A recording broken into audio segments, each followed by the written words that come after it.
ইমেজের আওয়ামী লীগ প্রার্থীরা নির্বাচনে অংশ নিতে পারবেন।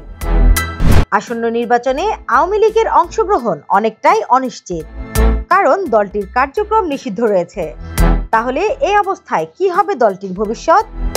ঢাকা দিল্লি আনুষ্ঠানিক অনানুষ্ঠানিক কূটনৈতিক আলোচনায় বিষয়টি এসেছে, কিন্তু সুনির্দিষ্টভাবে কোনো সিদ্ধান্ত হয়নি। তবে ঢাকার তরফে বলা হয়েছে, আওয়ামী লীগের কার্যক্রম নিষিদ্ধ থাকায় এবারের নির্বাচনে অংশ নেওয়া সম্ভব নয়। তারা চাইলে স্বতন্ত্র প্রার্থী হতে পারেন।